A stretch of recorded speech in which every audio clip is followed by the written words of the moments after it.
It pulls you in and doesn't let go.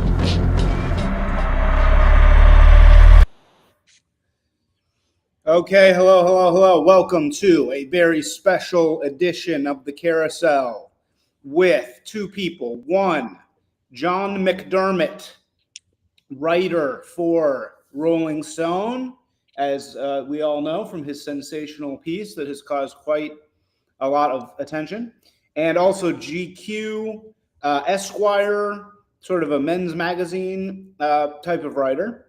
Hi, John. Hey, what's going on, Isaac? Adam, great to see you both. John. And then we have the incomparable, inescapable Adam Luz Reamspecs, who's actually been a guest on this show before. And yeah, here we are. Let's talk about this piece. So how did this come to be, John? Well, we originally met, I want to say it was 2-3 years ago that we first got connected, you and I, Isaac. I was writing a column for Esquire at the time called The Secret Lives of Men. And the column was just men kind of confessing in as told to style interviews to me, whatever their deep dark secret was.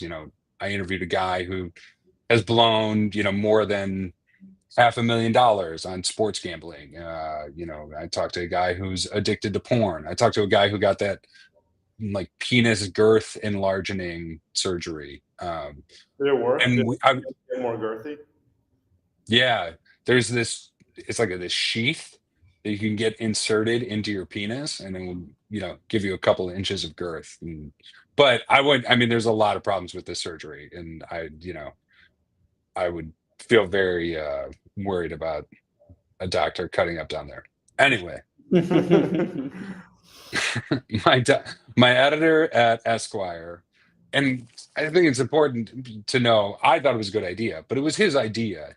He was like, let's interview somebody who's a conservative who works in a liberal, progressive workplace and talk about what that's like. And this is when the DEI backlash was really kind of reaching a fever pitch, and people were starting to realize that maybe all of the changes enacted in the immediate aftermath of George Floyd and Me Too had perhaps gone too far. And, I thought of Isaac because I had seen you on Twitter. We have some mutuals, I think, as a product of your old magazine journalist days. And I saw you tweeting a lot about the Longhouse, and I looked into that conceptually, and you seemed like a good candidate for this. So I had my former colleague from Mel magazine, Magdalena. She introduced us, and we got connected, did the interview, talked to you all about it, and I thought it was a pretty fascinating, insightful piece. I ended up showing it to you, which I almost never do. But because it was first person as told to style, it seemed appropriate to do that. Yeah. Esquire killed the piece. They didn't want to platform the views of a conservative and talking about the Longhouse and the HR Gestapo, internal affairs police within a corporate organization, how it stifles creativity. They didn't want to touch that. So they killed that. It actually ended up being kind of the death knell for my relationship with Esquire. I mean, my relationship with Esquire was already on pretty thin ice. They killed a big piece of mine. I wrote this big expose of this guy Jay Shetty, who's this Yeah. wellness That was guru. a big hit of yours, right? The Jay Shetty thing was that was huge, right? Like internationally huge, Yeah. like went viral in India, huge. Yeah. I mean, And so by far.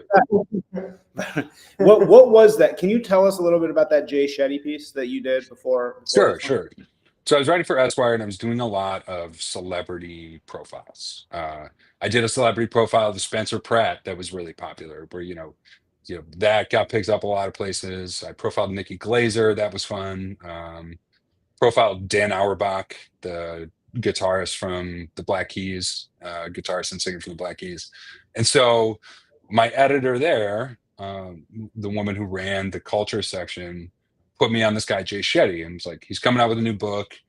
You should, you should profile him. And it's important to know, I had no idea who he was before I got this assignment from Esquire, because subsequently, after I wrote the expose, his lawyers tried to argue, like, this McDermott guy has had it out for Jay Shetty Oh yeah. for years and has been looking for an excuse. I had no fucking idea who he was. And the only reason I got put on to him was that his PR people specifically asked for me to cover his new book and profile. They asked for me by name because I had profiled another one of their, or his PR agent. So I was like, a couple of weeks before I get put on this Shetty story, I'm smoking blunts with Dan Auerbach, like in the back of his Escalade, coming from Chateau Marmont, like cruising down, and we're going to like this indie record store, and he's going to search for, rare 45s to add to his collection, like living the, almost famous like rock star lifestyle. And I was like, now I got to fucking profile this corny self-help guy. I mean, it felt like a huge step down, but whatever. A gig's a gig. I consider myself a jobber, and I was like, all right, I'll do it.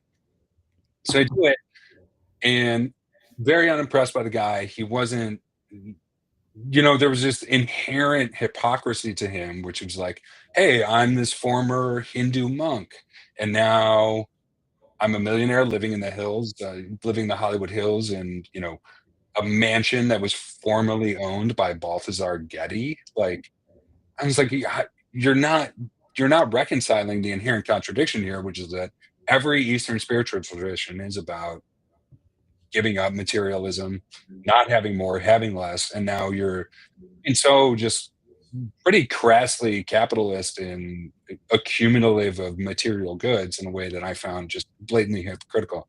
I kind of pushed him on that, and he's really good at talking in circles. Like, he's a very eloquent guy, and he had kind of hoodwinked a bunch of people. So I started getting a little skeptical of him. Then I went to his live show, and it was very kind of Joel Osteen,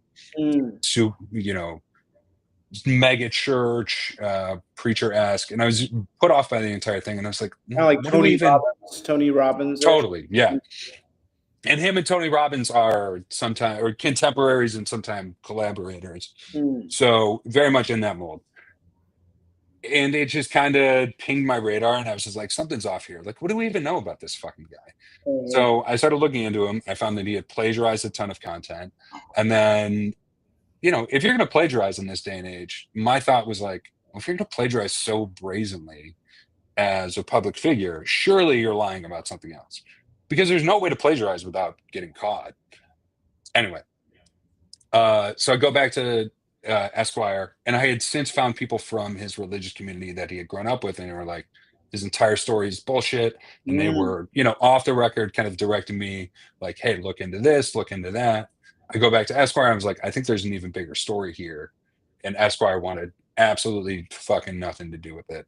And that was kind of my first brush with how just, obviously you deal with PR people and setting up interviews and kind of arranging where you're going to meet people and all that. But this is my first time to see like the full weight of the Hollywood star making machine kind of being thrown behind to somebody and just get a piece killed. And they didn't even like really have to say much. It's just, there's kind of a tacit understanding that if you as a publication, rip one of our guys, we're never going to give you access to anybody else on a roster again.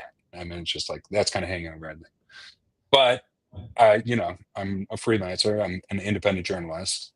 I was like, all right, I'm going to pursue this independently. And, talking about long housing, Isaac, it was like my editor at Esquire was like, it's like, you're going to ruin your career if you pursue this. Like, how dare you? Like, what do you like, John, think about what you're doing. I was like, I know exactly what the fuck I'm doing. You can't go against Jay Shetty. How Yeah. could you be so bold? I was like, you're gonna throw away your fucking journalistic integrity for this fucking Yeah, guy? yeah. Like, really? You I was fucking- like, that's who they're like, and they're like, do you want to die on this hill? I was like, I will gladly fucking die on this hill. Never attack Jay Shetty. Everybody Yeah. knows. Yeah, that's So I ended up selling it to the Guardian and they published it and it was just a massive hit. I mean, he's got like 50 million, followers, and I proved systematically that his story couldn't be true because I went through every single interview he ever did and the dates just didn't match up. It just didn't work. So I did that, and I that had kind of soured me on Esquire. And then when they killed, I was like, all right, well, I still have this column, which was a nice steady gig, which are hard to come by. But when they killed your piece, I was like, you know what, fuck this. I'm just done with these people. They don't have a taste for anything controversial. And as this Rolling Stone piece has shown, is like I like, kicking the hornet's nest. I mean, I won't deny that. Like, I like going after subjects that I know will generate conversation and trying to. And I don't think I try to be trolly in the way I approach them. I think I try to be. I certainly try to be fair. Whether I succeed is a different question. But I absolutely do pursue people, subjects, ideas that I know will generate conversation, which I think is what a journalist should do. But people have other feelings. Well, what's so funny, I was a journalist like you not long ago. Yeah. I was a writer for LA Weekly, basically writing culture pieces also, and Vice. And I'll tell you what's been so funny about this Rolling Stone reaction is this piece, I just want everybody to understand, was completely organically occurring. This was just you, who are a journalist, finding something you were curious about. Mm-hmm. Real, organic, actual interview, and then sharing your opinion, or maybe not even your opinion, but just your perspective. And it was, this is your perspective on the scene. That's what journalism actually is supposed to be. But people are so used to journalism being bullshit. They're so used to being PR, right? Mm-hmm. That they don't even know how to handle something like this. Like, I've been so shocked at the reaction because it's like this drove people insane. What have they said? What specifically? I mean, the people that annoy me the most are people that are supposedly friends who are hating on it from every which way. They don't like that it was called anti-woke. They don't like that you were allowed to interview people. They don't like that I was allowed to interview people. Yeah, whatever. Exactly. They don't like that what they really don't like is that they're not in it. And then they don't like that your perspective is this like kind of like, oh wow, you're saying people are anti-woke, like this is 2016. People are saying shit like that. But anyway, what's so funny is that they're like looking at this as if it's your responsibility to like be the arbiter of all truth because you're writing for Rolling Stone. It's like, dude, this is a guy's perspective on something that's actually happening. And they're so not used to seeing that they're like, this must be AstroTurf, which is so funny because actually the things that they're used to reading are AstroTurf. Like all the fucking dime square people have publicists. You know what I mean? So it's like these self-published like so downtown Manhattan authors have fucking publicists. That's so funny. They all have Caitlin Phillips doing public. They all have fucking Caitlin whom I Phillips, like. I've interacted with her and she's very nice. No, I have nothing against Caitlin Phillips. I'm just saying it's like they have fucking publicists. And so it's like this was a totally non-publicist. You just showed up. This was your perspective. I used to write these same articles and people would fucking lose their minds because journalism that is actually a dude who's just curious about life is so rare. And then when people see it, they don't know what to do about it because they're like, oh, this isn't telling me what to think about this. This is just a guy reporting on something that's happening. Like, and they're not used to that. They have to be told, this is what you need to think. These are the Yeah. people that are cool. These are, this is, this is the, these are the cool kids. And here's the sanctioned way to think about this person. And it's like, they're so totally not used to a authentically reported piece from just a guy, Well, I appreciate that. And when they do encounter it, the fascinating thing is that they ascribe to the writer some type of bias that they think that, Yes, you know, right. You're being paid. You must be being paid, or I must be paying you, or yeah.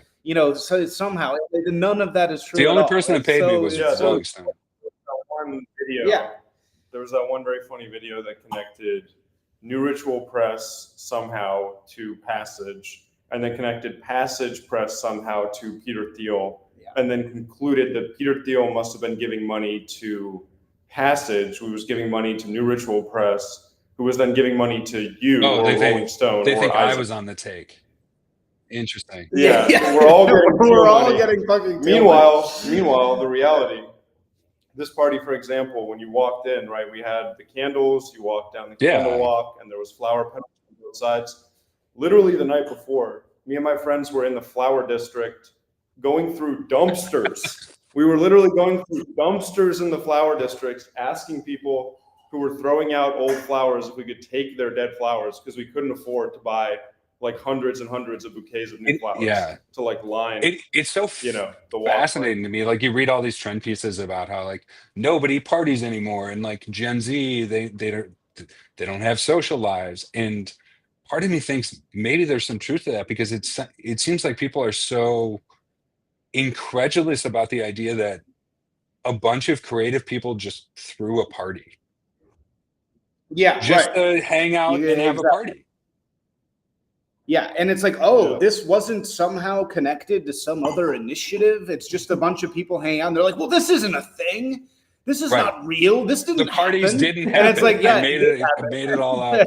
It's all just a figment. This was coming. Yeah, and it really is. It's just because it's like the way I put it is it's unsanctioned. This is unsanctioned. It's like this is existing outside of the agreed upon narrative of like what is supposed to happen, and therefore it's not real. It has to be fake. So are they? Are they alleging that it was astroturfed on my end, like I'm doing the bidding of somebody, or that your entire scene is astroturfed, or both? I guess. I think what they see, and you can understand this a little bit because you tee me up as a PR guy early on. Yeah. And so I think what they're seeing, which I'm not, by the way, we should establish that. I really very rarely do PR. I think it was like marketing and branding and PR that we have.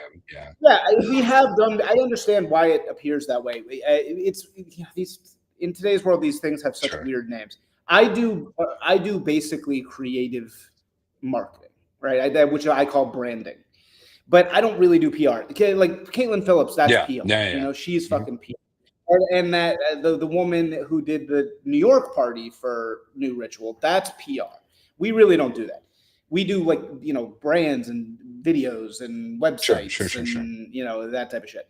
And so what the hell? The rise in marijuana. Somebody's saying something about marijuana consumption. I don't know why, but. So I think that they're saying that I'm the PR guy and I'm being paid by, I guess, New Ritual Press or something. The Mossad by Israel. And that I got through to you. So this whole thing is an astroturf. Well, let's, campaign. It's not at all, but it's like. Well, we can put these things to bed formally once and for all, people probably won't believe me anyways. I found you organically on Twitter. You were a conservative. You satisfied this subject I needed for a certain Esquire piece.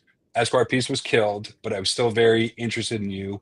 We had coffee that one time in Mid-City, and we just chatted.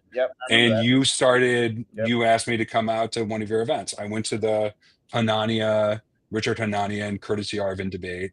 Yep. which I thought was not Yep. that good, quite frankly. But Yeah, right. And people can't stand that either. So it's like you went to that and you were like, this is kind of lame. yeah, I think I mean, it wasn't even late. I mean, Yarvin just like What? steamrolled right over Hanania.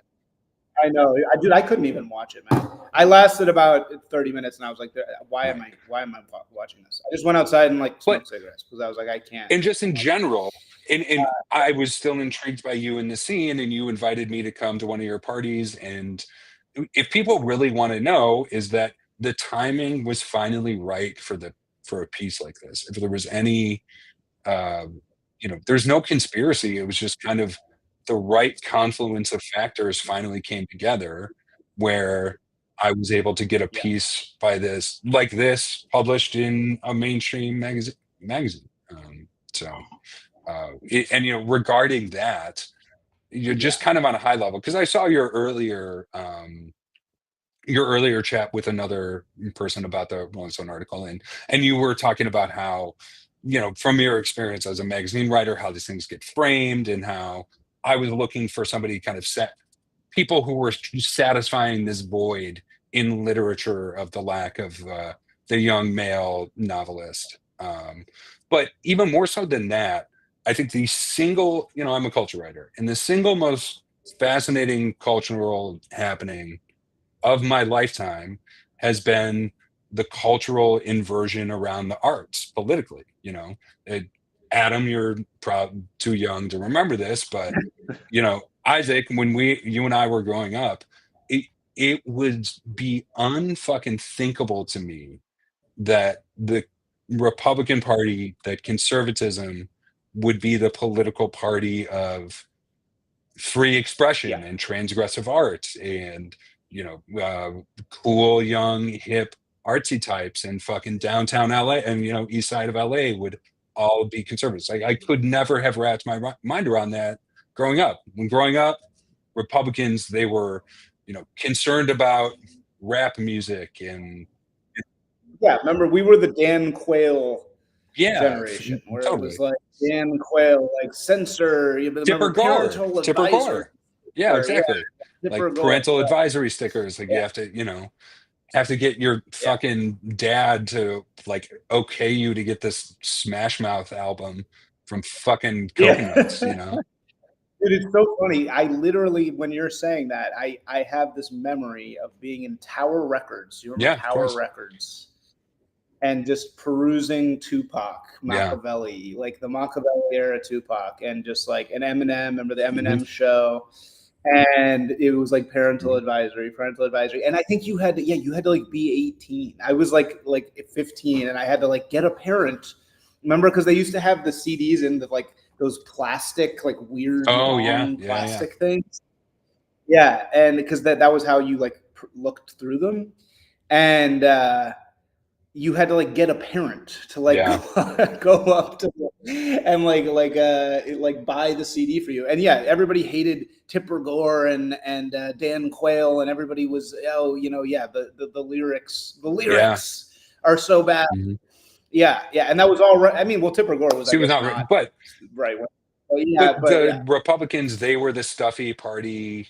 They were the party that was, very doing all of this kind of concern trolling around. I mean, that term didn't exist at the time, but what we would now call concern trolling around the arts. And then over the past, say, 10, 15 years, I've seen that gradually flip where now people on the left started enacting all of these very rigid creative standards about what could and could not be said. And that, you know, in the MTV generation, the lefties were the ones who were pushing boundaries creatively. And so from a purely apolitical like stance, I just find that fascinating. And I've always been trying to find ways to capture that.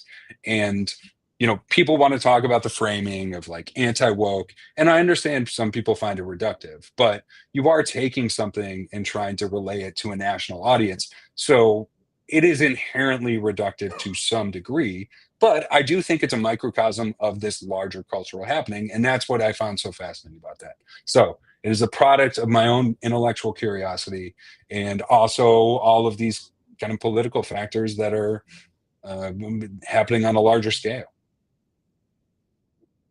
Yeah, so at first I also kind of like wasn't sure about the anti-woke framing, but then as everybody freaked out about it, I started to like totally see why that actually made a lot of sense. But I think Adam did not like the anti-woke framing. So why don't you say, Adam, why you didn't like that? Well, I want to say, John, first of all, I think you did a great job with this piece. I think like we're talking about earlier, this is sort of a lost art, the type of journalism that you're doing. Also, you don't pick the title. A lot of people don't know this about writers, but they don't get to pick the title of the article. Yeah. That's the editor's job. So, in some ways, this is like out of your hands. But yeah, I don't think the mood of the party, right? As the person who threw the party and was there, one thing I consistently heard from almost everybody who came to the party was that nobody talked about politics. Nobody had shit to say about politics. It was not a political party. It was not about, maybe there was like a little bit of edginess, just because of the people that were there.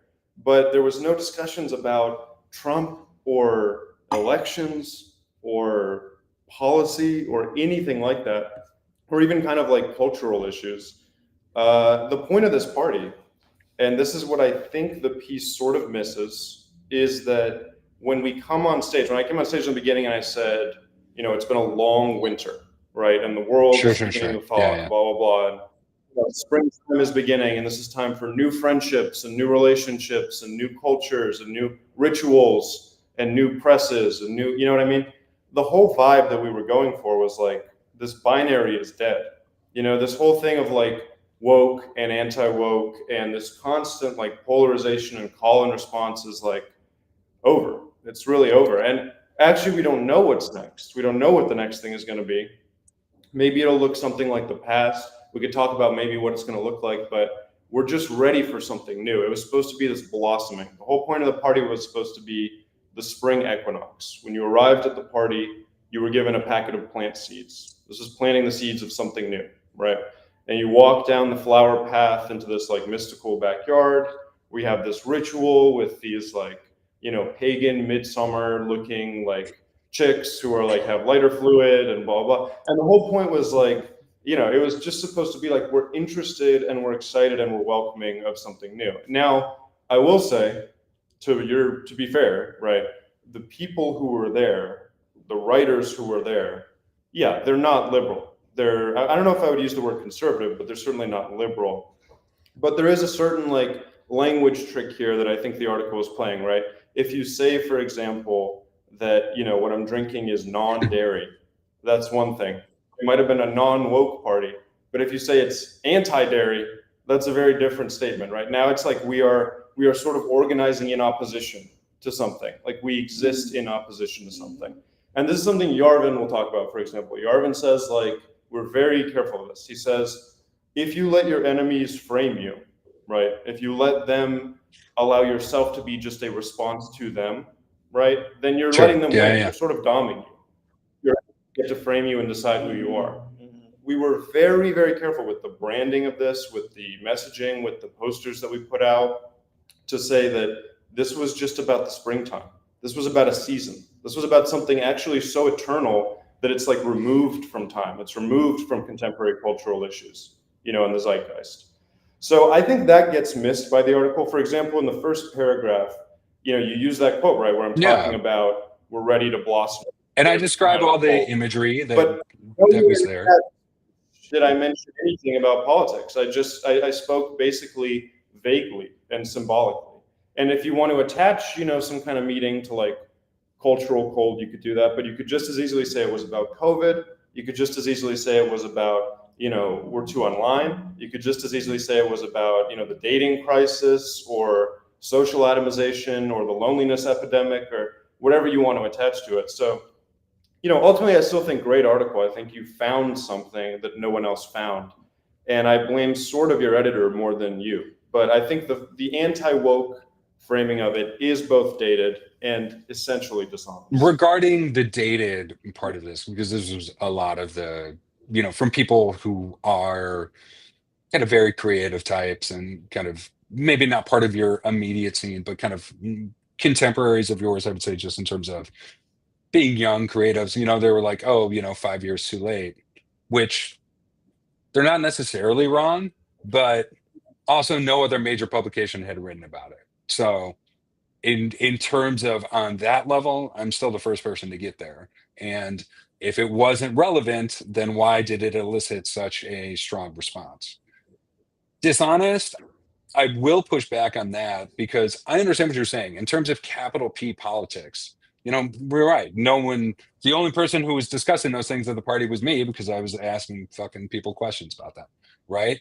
But in our current political landscape, culture politics are so much more important than actual discussions of hardcore policy. And within the realm of culture politics, what you were doing, I would argue, is inherently political by saying, not to any fault of your own, even if you expressly say, hey, this is apolitical, this is just about expressing ourselves freely and letting, these young writers, giving them a platform for their writing within the kind of, again, to use that word, woke kind of political culture politics.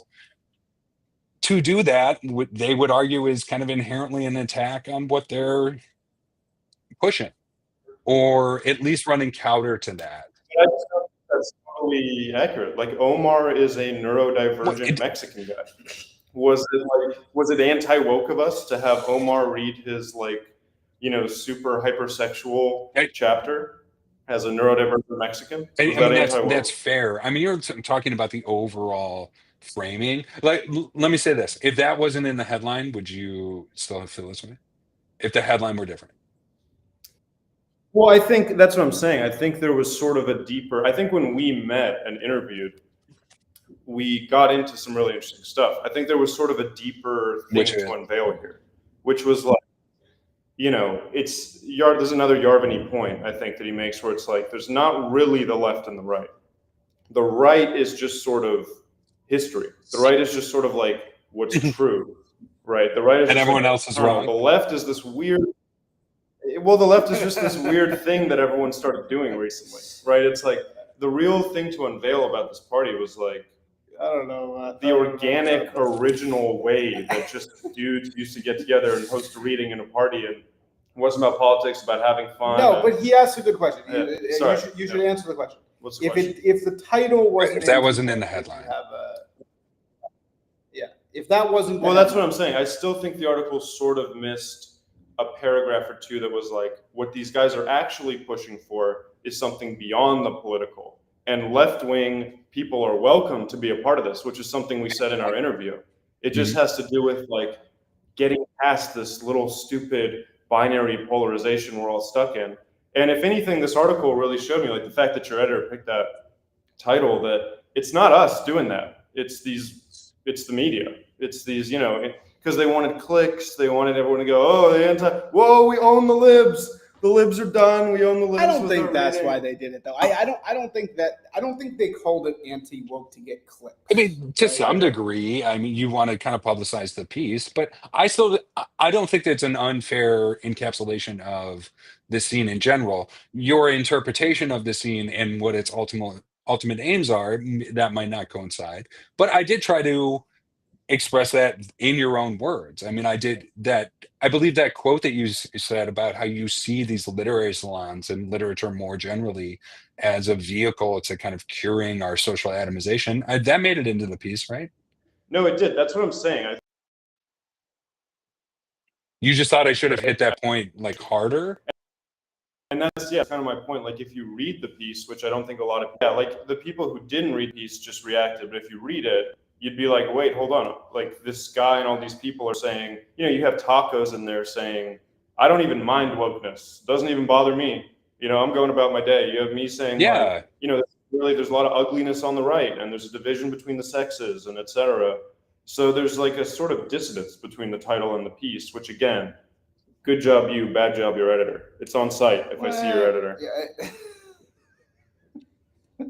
Isaac understands how this process works. So if your editor ever attacks me and I am put in a self-defense situation, your editor. I actually, I really want to thank my editor, because she said in no uncertain terms, this is kind of an uncomfortable piece for us to write. And we still, for them to publish, and they still did it and did They it put it on the page, fairly, they didn't I bury would it. They argue. put it right big. Yeah, you gotta give them that. I think that was really what was so incredible about this piece was that there wasn't. I think the reason why what everybody was so shocked about was that there wasn't the part of the piece where you then go and dig up some Rip you horrible guys to tweet I shreds. made Yeah. 3 years ago and say, but he said this, and or find some quote from Adam in the book where he's like, you find the one quote taken out of context that makes him look like a complete monster, right? Like that. Well, I would wasn't in there. argue I included some of that stuff, right? I was like, in this book, it's about a bunch of young guys calling each other gay. Taco's book is about him wanting to bang a bunch of 13-year-old Asian women. Yeah, well, I that's kind of right. put that stuff out there. I didn't say, and these guys are fucking assholes and you shouldn't read them. What's that? Yeah. Right? I mean, I put that stuff in there, and if people, yeah, no, you did. That's true. I mean, you paid like some lip service to it, but it really wasn't that. It's like you could just tell it wasn't coming from a place of like we need to destroy these people, Yeah, which is not how I. That's how journalism. Like you just told the story and said what you saw and said what the people said, and like that's you doing a good job of just being a gonzo journalist and not being like, by the way, I have a responsibility to make everyone look terrible and pass moral judgment. Totally. And when there was something controversial, I had one editor, he's like, never stab anybody in the back. Like fucking have the balls to look him in the face when you do it. So, Isaac, I put it to you very directly. I was like, are you guys just being trolls? Like, is there any artistic merit here? And you gave I thought, a very interesting, nuanced response to that. And I asked Delicious Tacos the same thing. I was like, are you just doing this for attention, talking about banging a bunch of 13-year-old girls because it's going to get people riled up? And I asked him that directly. I'm not gonna just be like, can you believe what he put in his book? That's just so, it's pussy shit. When writers do that, Yeah. Let me just say that I definitely do not sanction banging 13-year-old girls in any context. I really don't. I'm so not into that. I think Tacos has this perspective that it's like, this is how everyone is. And I'm like, I'm not like that. I don't want to bang 13-year-old girls. I really don't. I want to bang 22-year-old girls. I only want to bang my girlfriend. Yeah. Very much. Yeah. No. So good answer, Adam. Good answer. Yeah. So, I guess I want to ask, like, where do you go from here? The thing,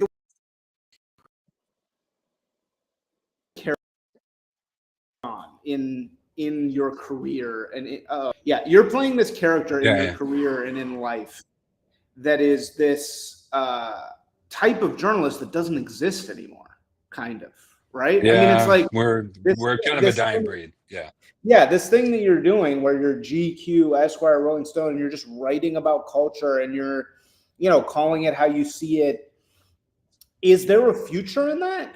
Or is that just dead? Like, how can you keep that going? I ask myself that all the time. I'm like perpetually in an existential career crisis where I've had success, I've done this type of journalism at a pretty high level for some, very reputable brand name magazines. And it's just hard to make a living doing this. Like, all of this, suddenly there's all of this interest in like the glory days of Condé Nast and like the Graydon Carter memoirs coming out. And I think there's another big book about the history of Condé Nast that's coming out later this year. And it's, you hear these stories about like a Vanity Fair writer making $400,000 a year for 3 stories a year. It's like made me physically fucking ill. Like, oh my God. Like, who published that?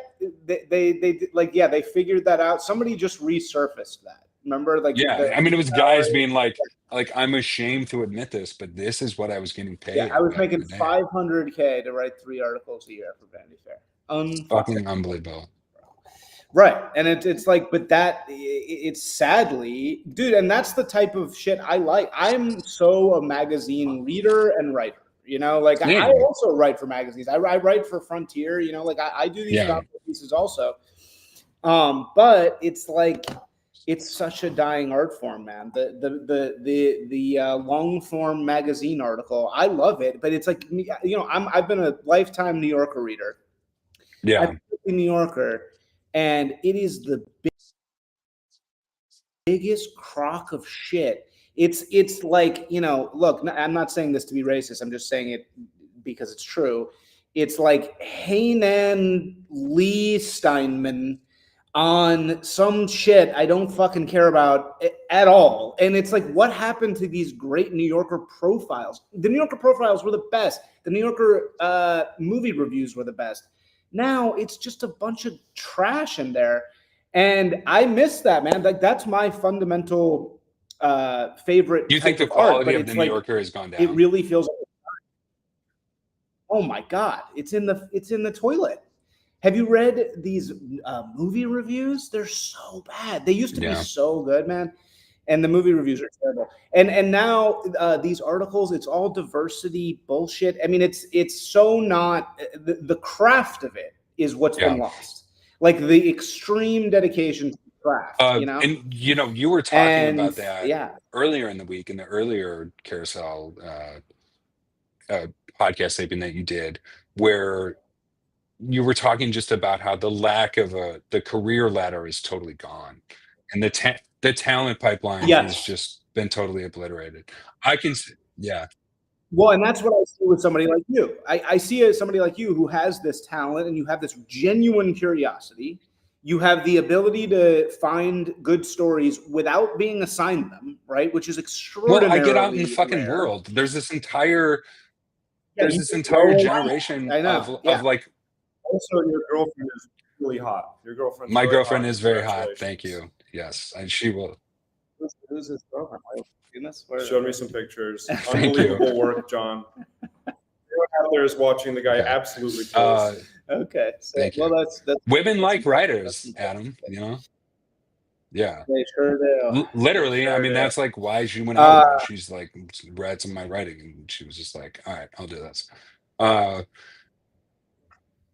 Dude, that's what Delicious Tacos. Delicious Tacos had to put. He's such a freak autist. He had to put the decade into writing to get a girlfriend, and now I don't think he's writing it. He finally got a girlfriend. Yeah, I'm done. I did it. I did a decade. I got a girlfriend. I'm done. My girlfriend now is so hot. Your girlfriend is also very lovely. Yes. But what you were saying, I feel very fortunate in that. That's a good question. I mean, there's always the route of the reason why I'm like only do enterprise reporting, and why I don't understand these reporters who just like sit back and all they report on is shit that they see online. It's like, you're not differentiating yourself at all. Like, go out there, get a fucking story, get a story that you can own, that only that you have found, and that you have touched on something that no one else is going to be able to report on. What the hell? You froze for 1 second. Of course, the Austin hotel internet it's not you, dude. It's this stupid internet here. So yeah, keep going. You're good. You only froze for 1 second. You were saying okay, cool. Yeah. But I mean, if there was this entire millennial generation of reporters who all they would report on is like what was going viral on fucking Twitter, you know, or like some TikTok trend. And it's like, well, anybody can do that. You're not differentiating yourself. My entire tack is find original stories and try to own them. And then there's always a chance that you could turn it into, you know, do the book, documentary, you know, Hulu miniseries adaptation, which is always a possibility. I'm currently working on a documentary based on my Shetty stuff. Trying to get that. Yeah. But you know, it is just kind of sad that talent pipeline doesn't exist, because to your point, it is a fucking craft. Like writing a long form piece is hard from a simple formal structural standpoint, to know these are the beats I have to hit in this order. Like the piece has to take a turn here. Like I need to introduce this character here, and this is where be a good place where a quote is. That takes time. And I consider myself very lucky that, you know, Isaac, we've talked about Mel and all of its, foibles as like a woke men's magazine. But the one unequivocally great thing about it is that I got a shit ton of reps in there. Like I got so much work in, and the editor there, Josh Schulmeyer, whom you would really get along with, had really high literary standards and would tell you in no uncertain terms if you weren't hitting them. So Yeah, so he would be hard on you. yeah, totally. I mean, he was. Yeah, see, that's what's missing.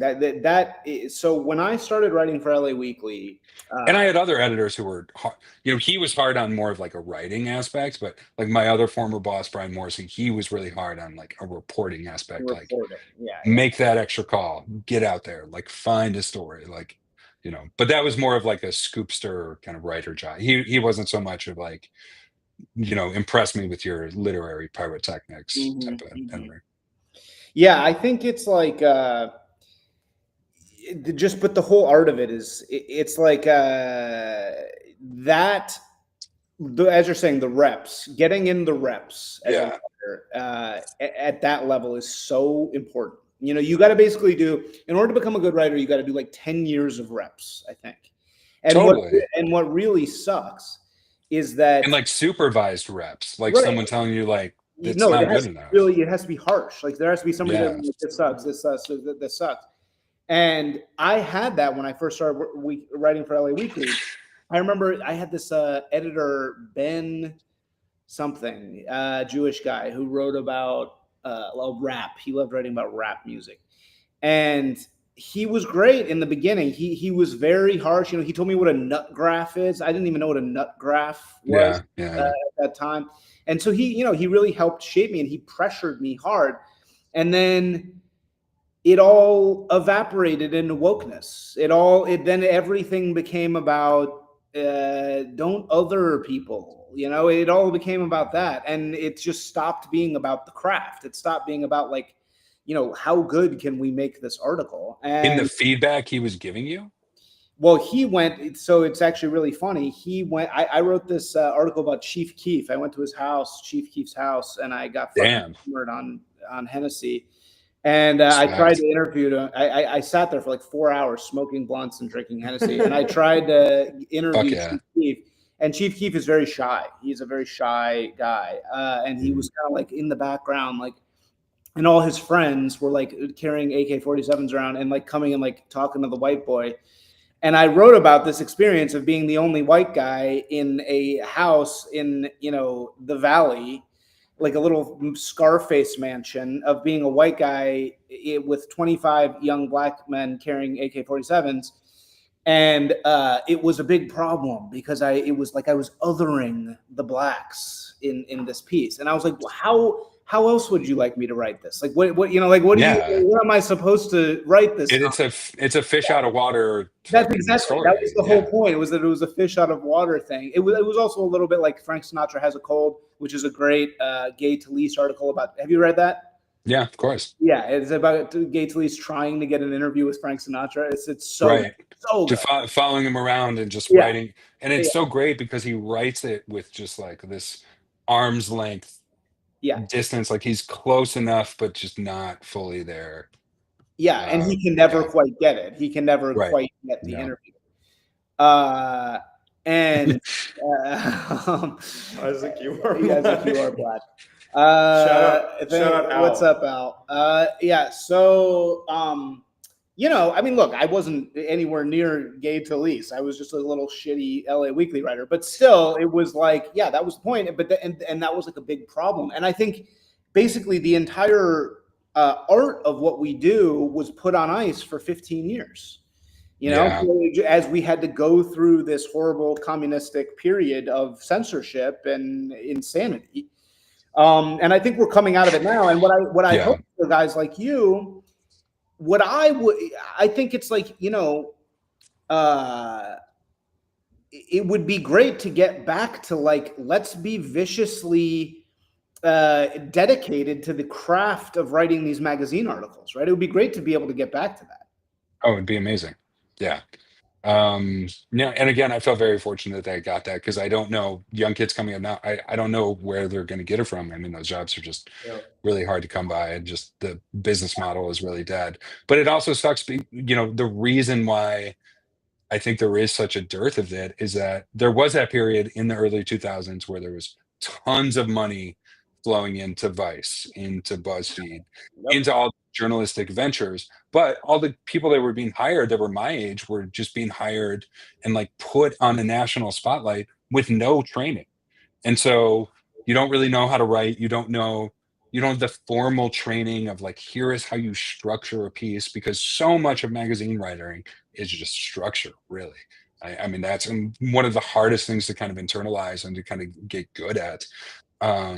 And so you have these people who are kind of thrust into a national writing roles, have not, haven't got the reps in. And so what do? You end up with takes, because it's the easiest fucking shortcut. You don't have to do reporting. You don't have to go through the hard editorial struggle of really shaping a piece and making it as structurally and formally sound as possible. And so then we got 15 years of woke take mongering that, just again increased our political atomization and made things worse. I see very much our current political polarization as a result of that, quite frankly, is that, there was this entire generation that just kind of fueled these political flames and they weren't really encouraged. I mean, I don't necessarily blame them altogether, is that they weren't really encouraged to approach things with nuance. It was about making things go viral on Facebook. It was about gaming these social media algorithms. And the best way to do that is to be as inflammatory as possible. So the entire training structure, talent pipeline, and incentive structure was just fucking off, quite frankly. And I think that's why it's become kind of a lost art. Can I ask, like, how is, I know you're not a Rolling Stone staff writer, but I'm curious, like, how they're responding to this. Because I think you were saying it was, like, maybe a little bit, it was on the front page, but then maybe they kind of hit it afterwards. Do you think they like this? It's a great question. Do you think they're happy about it? My editor, and she seemed happy about it. She was like, it performed well for us. And she was like, if you have more ideas, send them my way. So, if an editor asks you to kind of re-engage and to pitch her again, that's typically a pretty good sign. So internally, were there some people upset about it? Maybe. I don't know. I'm not really, again, I'm a mercenary. I'm a gun for hire. Right. Yeah. So I'm not really privy to those conversations. Well, you have to imagine it was definitely their most talked about piece in a long time. I mean, for sure. Yes. Everything else on their page is it's like very political. They do a lot of like anti-Trump stuff all the time, And Tons, so I really feel like this was the first Rolling Stone piece in like 3 decades. Well, that's like it's been so long. And I appreciate that, because, like, I mean, Rolling Stone, getting a piece published in Rolling Stone was, for me, a pretty big moment. My dad has been a Rolling Stone subscriber since the 70s. I grew up, Rolling Stone was on my coffee table growing up. Remember, Isaac, when it was in the big format? Remember how fucking big the magazine was? Totally. It was huge. And it was, I remember my parents were kind of like normies but hippie adjacent. They were both big deadheads, and they had a bunch of like hippie friends. And so, one of my youngest memories is I remember one of my dad's hippie friends coming over and handing him a book, and the title of the book was Better Than Sex. It was an all black cover, and then Better Than Sex and written in gold, and then this weird guy with sunglasses and a bald head on the front. I'm like, who is that? And they're like, oh, that's Hunter Thompson. And so, Hunter was still in the magazine growing up, and I grew up reading him and idolizing him, and that style, that kind of relentless curiosity. I mean, I'm not comparing myself to Hunter Thompson, but that is always what I aspired to be, is something akin to that. So Yeah, and you know, I'm glad that they're interested in doing pieces about this, about a true countercultural movement. Right. So like in today's world, you know, why not? Why isn't the Gonzo Reporter like? Why aren't you going to that party basically with like your iPhone live streaming it to Twitch, you know, or something like that? Or why aren't you just on Substack, you know, or just tweeting out like what's happening with pictures? Like, why sit down and make it a piece? Because that's what I like to do. It's what I like to read. I like to sit and read and get a full sense of something that is a complete piece, and it has a fucking beginning, middle, and most importantly, an ending. You know, I don't want it to be just part of another like piece in the wall of sound in this like an endless stream where you're just constantly kind of going through an infinite scroll. You know, that's a great thing about like actual magazines is that it has a fucking ending. Like you close it and you're done with it. It's a great thing about books too, quite frankly. What do you mean? Why is the ending so important? Hold on. It's not white wine. It's whiskey, buddy. All right. A commenter asked, "Is that a homosexual? White wine is a dead giveaway." Not white wine, whiskey. Yeah, I don't know what his problem is, but yeah, no. Why? Yeah, why ending? Why do you say that the ending is the most important? Just we, you know, I mean, this is a really original take, but just being in these feeds that go on forever, and they're just kind of interminably long, and it doesn't feel like there's any craft to that, you know. Ending something is the hardest fucking thing about creating anything. Nailing the ending is the hardest thing, whether it's a movie, a magazine article, a book. The ending is so fucking hard. And if you can pull that off, that requires actual craftsmanship and artistry.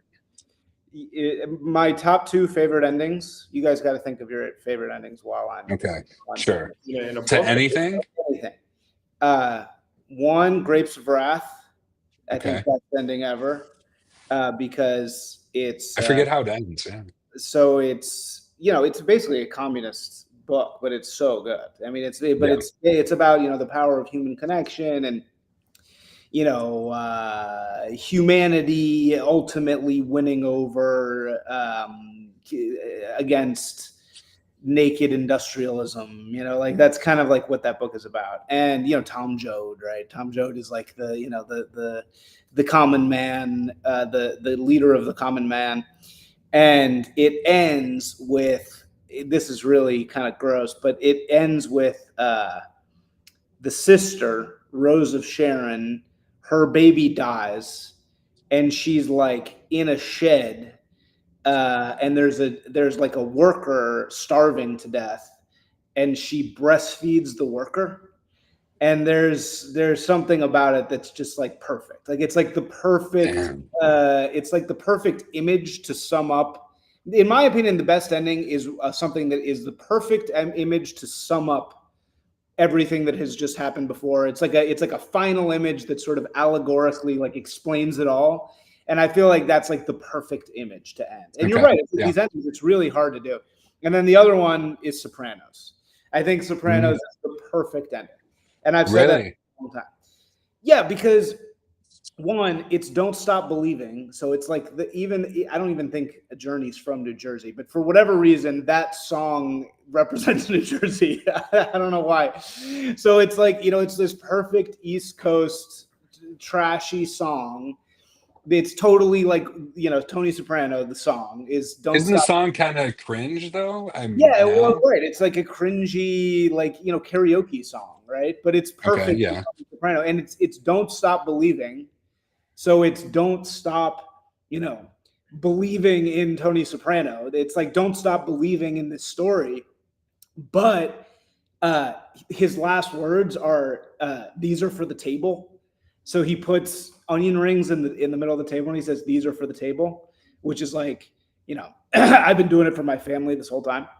And then it just goes black. And it's don't stop believing. So it's like you've been living in this man's head for this many years. And as soon as he's gone, it's over. But it's like the song is saying believe anyway, kind of, even though he's dead, right? And it's also just from a purely objective standpoint, killing somebody in that way is so creative, right? That it's just Yeah. over. Like, So you know, you believe that he died? oh, he definitely died. David Chase has basically said it. He said, I didn't David know that, Chase, yeah. yeah. Well, David there's Chase also has said, the Meadow theory, which I subscribe to. yeah. Listeners, Which if you know is the theory.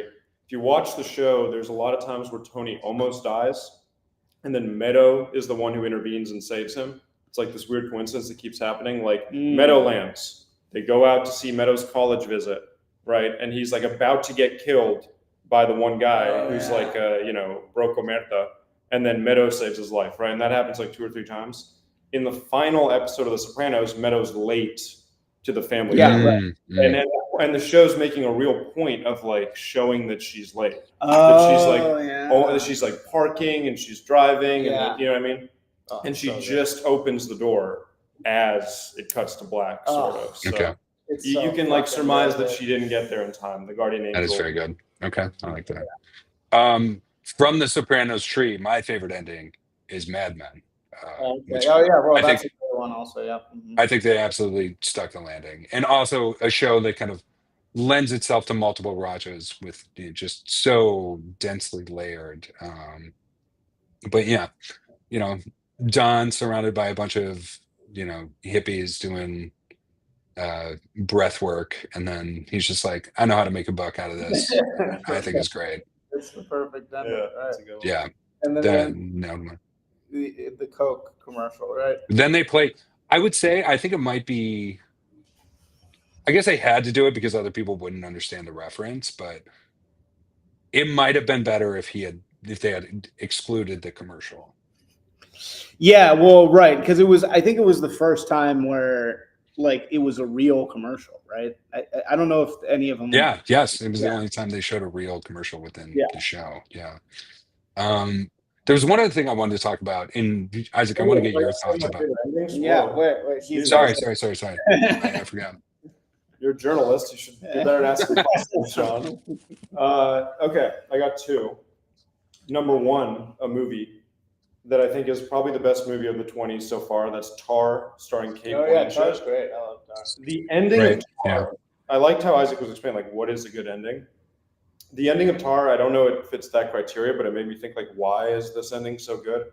She basically gets canceled and has to go to Thailand or something. Oh yeah. And she has to be like the conductor of this final, she has to like go to the third world to continue doing what she does. And in the final scene, you see her like conducting again, and it almost feels like she's regained her dignity, and she has like, found a way to do what she's doing. And then it zooms out, and you realize she's conducting this very corny video game soundtrack. And what's amazing about that ending, it's really stuck with me as like an incredible example of an ending, is that it strikes like so many different emotional tones at once, where it's both like tragic and you feel sorry for her because she's had to degrade herself and she's working for video game soundtracks. But there's also the hinge of like dignity to it, where she's willing to still do what she's good at, even though she has to do it in this slightly degrading context. So it's sort of inspiring while undignified, while ambiguous. It like mixes these emotions in this way where you can't quite like settle on how you feel about the story at the end. Another one I want to shout out, because I think it hits you out of nowhere, is the book Ketchup by Sam Pink, which I'm a huge fan of.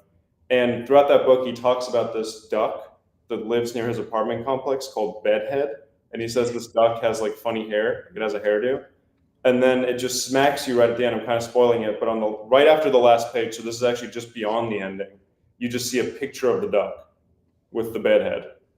He just put a photograph of it right at the end of the book. And it's like the perfect way to end it. All right. I've never heard of that book before. I'll check it out. Yeah, people like Sam Pink. I think Delicious Tacos also loves Sam Pink. Sam Pink is an excellent writer. Yeah. One of the best. He's kind of funny. It's like a funny writer. Isaac, what I wanted to talk to you about is like, again, like, why did Rolling Stone? Everyone is curious. One big question is like, well, why now? Why are you doing this now? And for me, or why did Rolling Stone publish this now? For me, it's like pretty straightforward. So if you were working in media at all, were you still with the LA Weekly when Trump, first had his political ascent? I was long gone by then. So 2015, Trump is running for president, everybody who I was working for Mel magazine at the time, which for those who don't know was meant to be kind of a progressive men's magazine. It was started by the founder of Dollar Shave Club. He made a shit ton of money and Right. and funded this men's magazine that he thought would be a nice analog to his men's male grooming products business. So everyone on staff super dismissive of Trump. They were like, he's going to get smoked.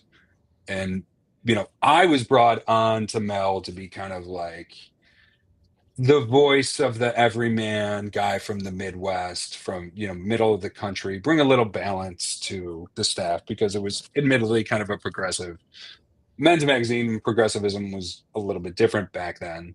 And then Trump just blindsides everyone. And I had the unfortunate, unpopular role on the staff of just being like, I think he's touching on something like, and I never voted for Trump, but I was like, he's touching on something that I know people for whom this will resonate with.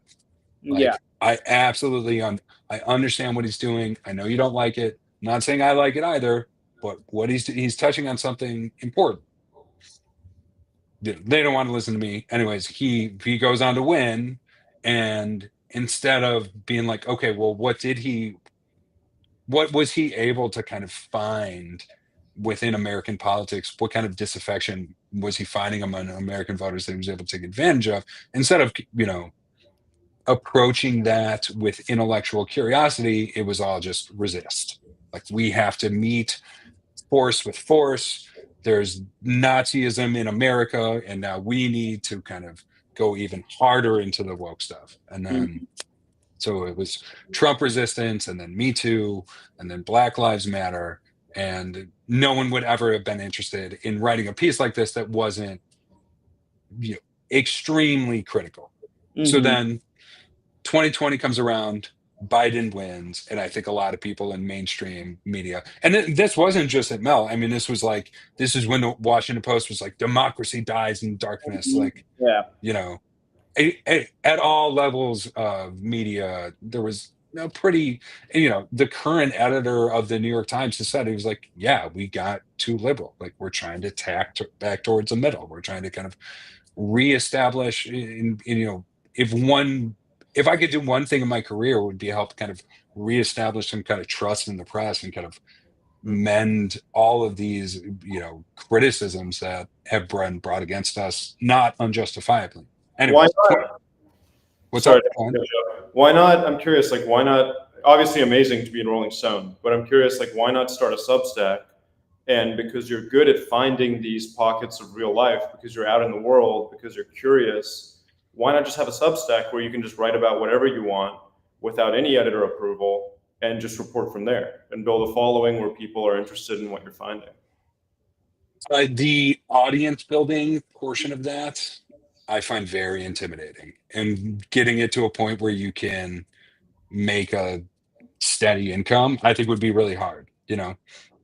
I'm not like a name brand journalist. I'm very fine with my work being more popular than I am, which is how fucking most journalists should operate. When we were talking about the death of the talent pipeline, when suddenly like all of these young millennials are writing on a national stage, they got fucking high on their own supply. And it was like, all right, I'm getting a little Twitter clout by posting, these very inflammatory kind of woke political takes. I'm just going to lean into that, and I'm going to get bigger and bigger and bigger. And so those people can have Substacks, but they have also backed themselves into a corner where they do something very specific.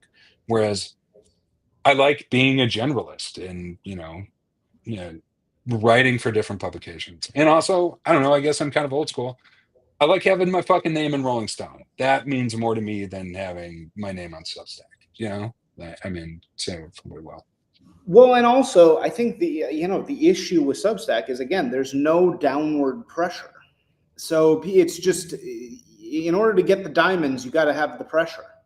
Totally. You got to have something pushing down on you. And this is, it's very, very rare that somebody can be editorless. All the great writers that we know had editors, almost all of them. People use the example of H.P. Lovecraft, because H.P. Lovecraft was like the one guy that didn't have an editor, and because he refused editing. But almost every other guy had a very intense relationship with their editor. And Totally. people have names, you know, and so some of them are famous just for being editors. And the problem with Substack is that it's just there's no downward pressure, so you can just shit out whatever the hell you want, and it's like Totally. it's not necessarily bad because there's a freedom side of it, right? You know, my Montana piece went fucking gangbusters. I didn't have an editor for that. Do you wish you had? Maybe for that one, no, right? But in most instances, yeah, I want an editor. You know, I like the back and forth. I like when somebody can call out and say, this is cringe, this is bad, cut this out. You know, I like having that type of relationship. And so I think that's really, it's not that everybody makes such a big deal out of woke and anti-woke and all this stuff. It's really not that there's not right-wing art. It's that there is no middle layer. It's the impresarial layer. That's what's missing. It's not that there aren't people making art of every different possible variety. It's that there's not middlemen that are good in anything besides the furthest left stuff, you know? And I think that what's so great about you is that you are leading the charge to be like, hey, can we go back to where we were in the 90s? Like, can we get back to this? And like, I think we will get back there actually, you know? And I just want to say really quick, I got to do some little shout outs, but you know, John deserves a ton of credit for being the first guy to find this in the real world, report on it on the scene. But I want to say the Tookies Mag podcast is the online equivalent of this. Right. They are the ones who discovered this whole scene, have been actually reading all the books that were mentioned, have been reporting on those books, reviewing them. And I would say they're sort of in a way like the hearth that this has gathered around. They're the first one to get like three guys together and actually read the shit, which is kind of what you guys are talking about. The hearth. Yeah, the tastemaker layer, the editorial layer. The tastemakers, and they've been critical and they've been interested in the scene now for about 2 years. So I think they deserve a lot of credit. Yeah, no, they do. And they need to keep that shit up, man. And they need to be vicious. You know, we need people to be viciously critical. Absolutely. Yeah. Getting back to my other point though, so then 2020 Biden wins, and it's like everyone in the mainstream media goes, all right, Trump, he was the anomaly we thought he was. It was just a blip. Like, you know, we can go back to life as normal. And then Trump wins again, handily in 2024. And really what it was is that I think people have realized is that Biden was the blip. You know, that was exceptional. That was a COVID year. It was very kind of strange. Stole the election. Sorry to say, but yeah. I mean, I don't know. Of course. Look, they didn't steal the election. They fortified the election, which they admitted. They said that. They had the whole article about fortifying, right? They said that. Whatever, leaving that behind. I think now people on the mainstream is like, okay, we have been dismissive of these groups that we have scoffed at over the years. We should take them seriously because, again, it's not just like young creative types that have drifted rightward. It's all of these other historically reliably democratic voting blocks that have drifted rightward. Black people, Hispanic voters, women. Trump did better with all of them than Biden did. And it's like, all right, well, I think now we are getting back to kind of a intellectual curiosity. I mean, like, what is he touching upon? What are we missing? And, I think Matt Pig is. Yeah. That is one other thing I had a slight issue with in the article was the line, nearly everybody was white. Because number one, go to any Los Angeles reading, nearly everybody is white. Okay, whether it's so it was accurate. So you're mad that it was accurate. Ours, I believe, was in fact probably less white than a lot of those. I want to shout out my black friends who were there, my Mexican friends. It was almost half or majority women, and we had a lovely group, a diverse group, different races. We had a bunch of lovely anti-Semites at the party as well. Shout out to my anti-Semitic friends. It was a very diverse. It was a very fun party. Everyone I spoke to was very, very nice, very lovely. I had a very good time. Even our May Queen, our Equinox Queen, was a POC. So Yes. And so Blasey, yeah. Many POCs. Yeah. All right. So what's going to be next for you? I mean, how far can you take this? We got 15 minutes left. We got 700 people Sure. on the stream. That's pretty good, right? Yeah, it's fine. I mean, it's the numbers are all weird because you don't get it from some platforms. Some platforms overdo it. So, I've had like 7,000, but anyway. And this is simulcast. This is Twitter and YouTube. Yes, it is. Got it. It's also a weird time of day, but so yeah, so like what's next for you, man? Like, can you keep this up? Can you keep writing about cool shit, or are you going to have to start a Substack at a certain point? What does the economics of being you look like? I mean, I'll be perfectly honest. I supplement my income by doing corporate copywriting, Okay, yeah. and that keeps me afloat. Yeah. I mean, it's but I'm just planning to continue. I'm pursuing this documentary project.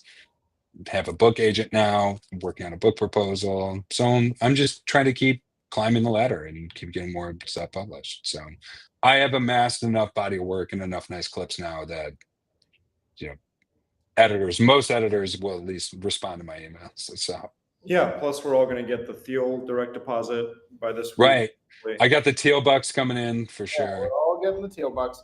What's actually funny, speaking of Teal bucks, is simultaneously my friend Jacob wrote this piece about like the death of the white male writer in Compact that went super. That was actually beneficial in getting this piece across the finish line. Yeah, exactly. Because and that went, and then New York Times profiled him like the day before, and I still can't read it because it's in paywall. But I think that this is kind of like the coalescing. It was kind of like a 1-2 punch. There was his piece, and then there was your piece. It was like, this is a dearth of something, and then it was like, oh, by the way, look, this is happening. And I think that it's stairs. It's stairs that are going to go somewhere. I feel like I can tell this is going to all go somewhere.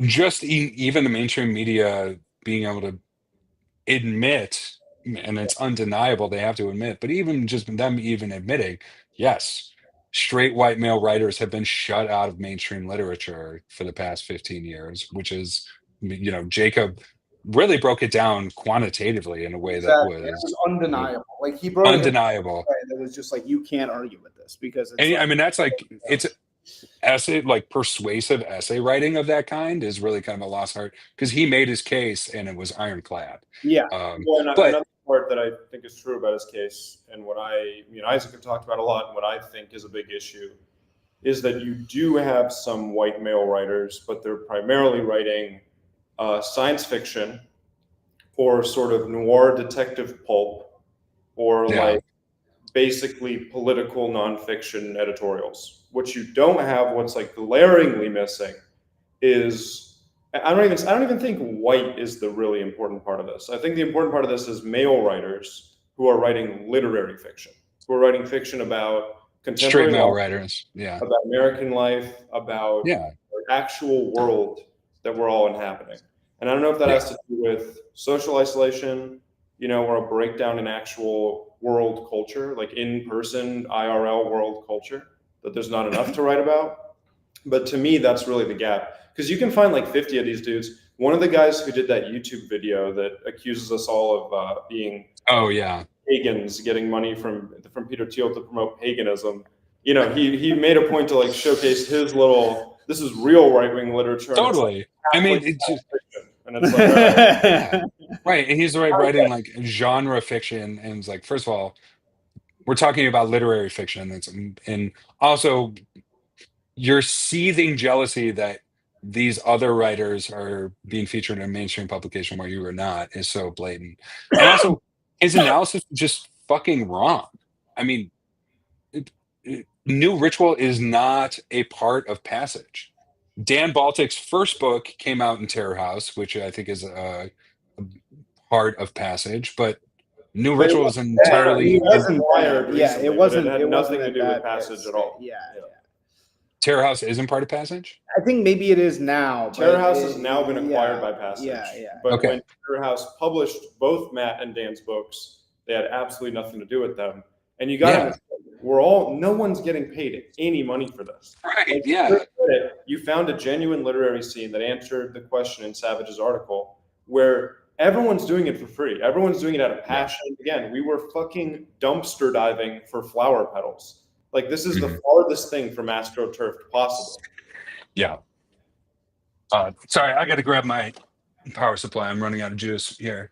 Yeah, well, and that's what I liked about it, is that it was an actual organic scene. I mean, it was not AstroTurfed. I mean, that allegation is so strange to me. Like, where do you think that comes from? You know, this idea that people just cannot accept that this is a real happening. This is something organic.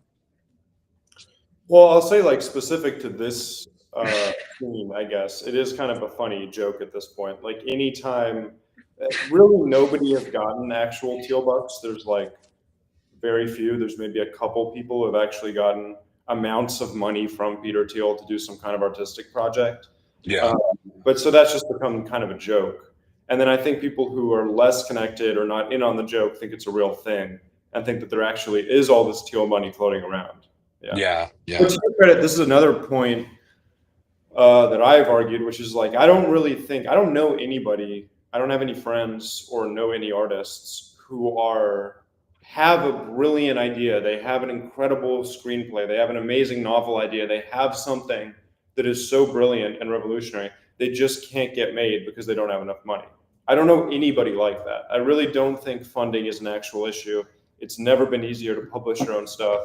Tangerine was a movie made on an iPhone that did incredibly well. I just don't buy at all that there's anyone being held back financially. The other thing is that if you're going to be a writer, you want to have something to write about. So the really good writers tend to be somebody who has an actual life and then uses that for the material, like the post office or something. It's not somebody who was given $100,000 grant to go sit in an Airbnb or at a WeWork space and just write from a void. So yeah. Which is how most fucking journalists operate. It's ridiculous. Yeah. What did you say, John? I mean, that's how his idea of, like, you know, you're in a WeWork, just, you know, lit with the rest of the laptop class, and somehow you're magically going to stumble upon some underground scenes. Like, it doesn't fucking work like that, you know. Dude, when I wrote for LA Weekly, I had this process where on Saturday I would just wake up and I would just bike ride in a direction without any fucking plan. That's great. Yeah. And I would always find something. I would always find a story, no matter what. And honestly, that my best stories were all shit that I found that way. That's like amazing. I found this neighborhood, Frogtown, Yeah. and this was before anybody lived in Frogtown. There was nothing there. And there was like this one little weird shop thing there that was like this art collective. And I just I was riding down the Bologna Creek. Yeah, Bologna Creek bike path. And there was like a chalk thing saying, hey, come get a coffee here in Frogtown. And I just wrote this thing on Frogtown and it like exploded. And then everybody moved to Frogtown. And I'm not saying I made people move to Frogtown. I'm just saying, like, there's so many stories out there, and you're right. When you're just taking in press releases every day and looking at the feed and then writing a piece about it, it's just trash. It's garbage. You know, it's like you got to get into the world for sure. Yeah, like certain journalists who will go unnamed who said that this is not a thing. Your scene is not a thing. Yeah, it didn't happen. The party didn't occur. Yeah, it was all just a figment of my imagination. Right. All right, man. Well, dude, thank you so much. Thank you guys. Thanks for being here. Anything else to say? No, just again, I think if you're asking me what the whole point of this party, this scene, New Ritual Press is, you know, it's not anti anything. It's that we're sort of searching for what the next thing's going to be. And we're just open to it and we're experimenting with it. And that's really the energy more than anything oppositional. But I think John did an amazing thing here with this piece. I think it's amazing work, and I think he deserves his flowers for that, even if they're from dumpster.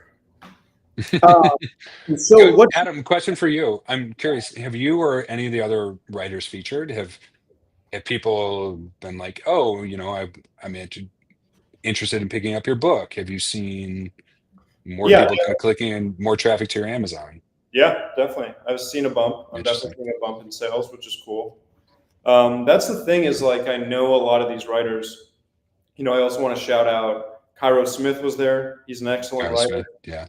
Yeah. ARX Han is an excellent writer who was not there, but who's been like associated with our little crew for a while. I think there's a lot of quality work. I agree with you guys. We need like harsh criticism and editing and all this stuff. But the question is like, how do you actually get it out to the world? How do you sort of like reach, a breaking point? Like, how do you reach the masses? And the fact is that people aren't really curious about it in the way that you were. So again, I think credit to you for being curious and finding the thing that everyone seems to want to ask, like, where is this, but not actually locate it. Yeah. And I would say all the writer, I didn't opine much on the quality of the writing, but all the writers who were in the piece, I've read all their work and they're all great writers. So you included. So what's next for you, John? You got any big new things cooking? I got a big piece with the Guardian that I'm kind of getting sued for, about the no-fap movement. I don't know if you ever remember Oh that, but yeah, it's no fap. Good old no about fap. the Whatever happened to that? well, hopefully you'll find out soon. We'll see. People be fapping anyway. Yeah. Yeah. Okay. So wow, and you're getting sued for that. Not yet, but everyone loves to send a threatening lawyer letter. Whether they actually want to follow through and litigate is another thing entirely. I'm just kind of like, fucking bring it on. But then, the lawyers don't like to hear it. Yeah. They don't love it when you're just like, fuck this guy, let him sue us. And they're just Yeah. like, well, we're trying to avoid that. Well, because they're paying for it, so That's true. It's on my money. Dude, I had a piece in Curbed that was about the worst landlords in LA. It was called the 10 Worst Landlords in LA, and 5 of the 10 of them threatened to sue the day it came out. And the Curbed was really weird about it, and they were like, I felt like they were trying to like pin it on me in a weird way, and I was like, no, you need to indemnify me right now and tell me you're not like trying to pin this on me. And they wouldn't do it, and they pulled the piece. They literally deleted it. You can still find it. But yeah, everyone's such a fucking coward. I know, it was so fucked up. And because I was like, I said the night before it got published, I was like, you guys need to get a fucking fact checker on this shit. Like I did my best. I had so much data that I like bought myself. So I really did do my absolute best. But I was like, you guys got to get a second person to take a look at this and like make sure that this is all good. And they didn't do it. They just published it. And I was like, hey, what the hell? And again, because they're not used to doing fucking real journalism. Yeah, right. They're just that like entire apparatus just doesn't exist for an entire generation of writers. I didn't know you did like tough muckraking reporting like that. Respect. I don't like doing it, but I did it because I hated my landlord so much that I wanted to ruin the entire class of landlords. But this was back in my more commie centric days. Yeah. I mean, it sucks to do. It's a pain in the ass, and you run into hurdles like that. But it can be fun. I mean, it's like you do feel like well, there was just no money in it at all either. Like I was losing money. I literally lost money on the piece, and I was like, "Well, I'm certainly not going to lose money and let you pin this on me." Yeah. So anyway, all right, man. Dude, thank you so much. Everybody, we'll put your Twitter in there. Where's the best place to find you? Twitter, probably Twitter, or Instagram as well. Johnny McD on Instagram. Nice. I like your Chicago accent, by the way. You still have it. Yeah. Yeah. I've tried to shave it down a little bit, but it does come out. Yeah, you have it a little. It's nice. All right, man. We'll see you later. Yeah, man. Bye. Peace. Later.